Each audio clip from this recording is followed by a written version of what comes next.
नमस्कार दोस्तों, स्वागत है आपका अपने YouTube चैनल बागवानी में। मैं हूं आपका दोस्त Shri Krishna Ahirwar, MSc fruit science. आज हम बात करेंगे कि अमरूद में कौन कौन से कीट लगते हैं एवं उनकी रोकथाम कैसे करें। अगर आपने हमारे चैनल को अभी तक सब्सक्राइब नहीं किया तो सब्सक्राइब कर लें और बेल आइकन को दबा लें, जिससे आपको हमारी वीडियो सबसे पहले मिलती रहे। तो चलिए शुरू करते हैं। अमरूद में लगने वाले सबसे खतरनाक कीट का नाम फल मक्खी है, जिसे हम फ्रूट फ्लाई के नाम से भी जानते हैं। ये बहुत ही खतरनाक कीट है जो कि अमरूद के उत्पादन को कम करता है और साथ ही साथ फलों की गुणवत्ता को भी कम करता है। ये कीट आपको बरसात की फसल में देखने को मिलता है। जब अमरूद का फल आधा पक जाता है तब ये मक्खी फल में छेद कर कर अपने अंडे लगभग 1200 से 1500 एक बार में दे देती है। ये अंडे 2 या 3 दिन में लार्वा में कन्वर्ट हो जाते हैं, मतलब 2-3 दिन बाद ये लार्वा बन जाते हैं और यही लार्वा हमारे फल को अंदर ही अंदर खाते रहते हैं। ये लार्वा लगभग फल को 15 दिनों तक खाते हैं। उसके बाद पेड़ के सहायता से या पेड़ के तने के सहायता से ये नीचे ज़मीन में आ जाते हैं या फल के उसी छेद से नीचे गिर जाते हैं और उसके बाद ये ज़मीन में 10 से 15 दिन तक के लिए छुप जाते हैं। इसके बाद ये एक मक्खी का रूप लेकर वहाँ से उड़ जाते हैं। फल मक्खी की अलग अलग अवस्थाओं का बताने का हमारा यह उद्देश्य है कि किसान भाइयों को पता होना चाहिए कि ये किस किस अवस्था में कहाँ कहाँ रहती है, जिससे किसान जल्द से जल्द इसकी रोकथाम कर सकें।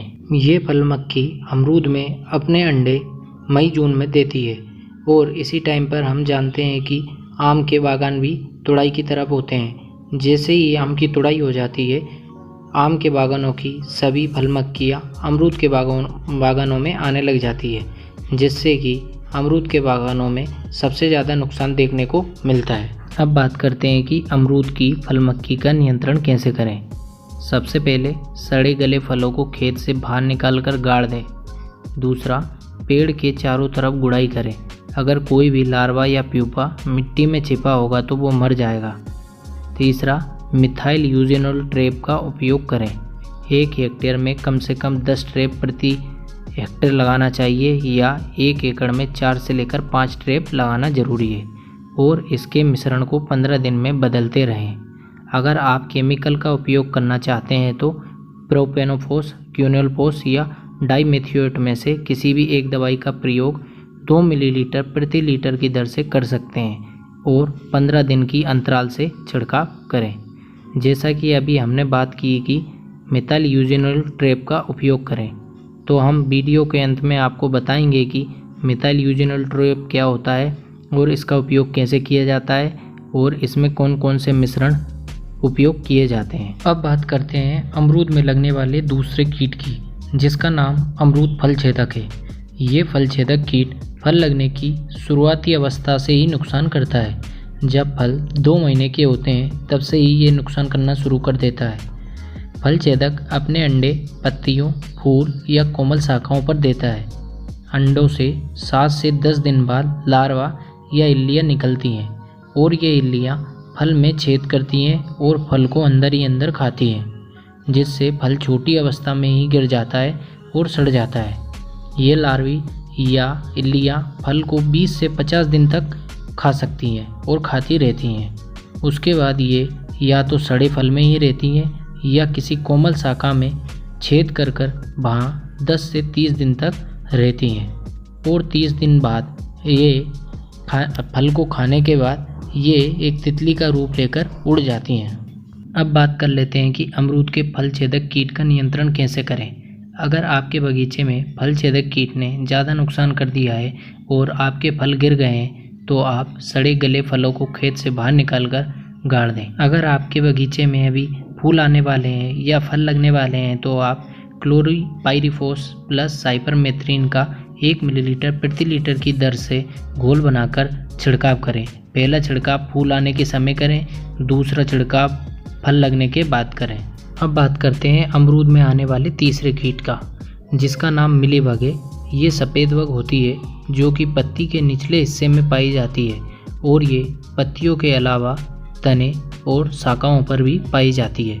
ये एक रस चूसक कीट है जो कि कोमल पत्तियों, कोमल शाखाओं से रस को चूसता है, जिससे पत्तियां मुड़ने लगती हैं। साथ ही ये काला कलर का एक पदार्थ को सीक्रेट करता है जिससे दूसरी बीमारियां भी पौधे पर आती हैं। अब बात करते हैं कि मिलीबग का नियंत्रण कैसे करें। सबसे पहले पेड़ के चारों तरफ गुड़ाई करनी चाहिए। उसके बाद डाइक्लोरोबोस 2 मिलीलीटर प्रति लीटर की दर से या क्लोरोपाइरीफॉस 1 मिलीलीटर प्रति लीटर की दर से छिड़काव करने चाहिए। ये छिड़काव 15 दिन के अंतराल पर करना चाहिए। कम से कम 2 छिड़काव करें, जिससे आपको काफ़ी फ़ायदा मिलेगा। अब बात करते हैं अमरूद में लगने वाले चौथे कीट की, जिसका नाम बार्क ईटिंग कैटरपिलर है। ये कीट पेड़ की छाल, तना एवं शाखाओं के अंदर छेद करता है और ये पेड़ को अंदर ही अंदर खाता रहता है। ये कीट अप्रैल जून में अपने अंडे पेड़ के छाल के बीच में दे देता है। अंडे देने के 10 दिन बाद अंडों से लार्वी या इल्लियाँ निकलती हैं। ये इल्लियाँ तने में छेद करती हैं और पेड़ के तने को खाती रहती हैं। ये लार्वी पेड़ में 8 से 10 महीने तक रहती हैं, जिससे पौधे को जड़ से मिलने वाले पोषक तत्व नहीं मिल पाते, ना ही पौधे को पानी मिल पाता है, जिससे पौधा ऊपर से सूखने लग जाता है। अब बात करते हैं कि बार्क ईटिंग कैटरपिलर का नियंत्रण कैसे करें। सबसे पहले बगीचे को साफ रखें। बगीचे में ज़्यादा खरपतवार ना होने दें, क्योंकि खरपतवार से ही कीट खेत में आते हैं। अगर आपको शुरुआती अवस्था में लार्वा या इल्लियाँ दिखाई देती हैं तो उनको लोहे की रोड से उनको मार दें। और अगर आपके पौधे में नुकसान ज़्यादा हो रहा है तो आप डाइक्लोरोबोस या क्लोरोपाइरीफॉस का 1 मिलीलीटर प्रति लीटर का घोल बनाएं और उसमें रुई को पूरा भिगो लें और उस रुई को उस छेद के अंदर डाल दें और छेद को गीली मिट्टी से बंद कर दें। आइए अब जानते हैं मिथाइल यूजेनोल ट्रैप क्या है और इसका क्या उपयोग है। मिथाइल यूजेनोल में फल मक्खियों को अपने तरफ आकर्षित करने की क्षमता होती है, जिससे फल मक्खियाँ मिथाइल यूजेनोल के पास आती हैं।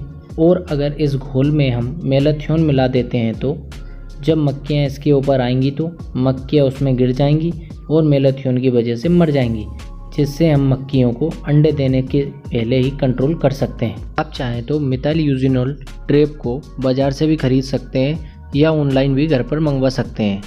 मैंने डिस्क्रिप्शन में लिंक दे दी है, आप चाहें तो वहां से परचेस कर सकते हैं या आप चाहें तो इसको घर पर भी बना सकते हैं। तो चलिए मिथाइल यूजेनोल ट्रैप घर पर कैसे बनाना है।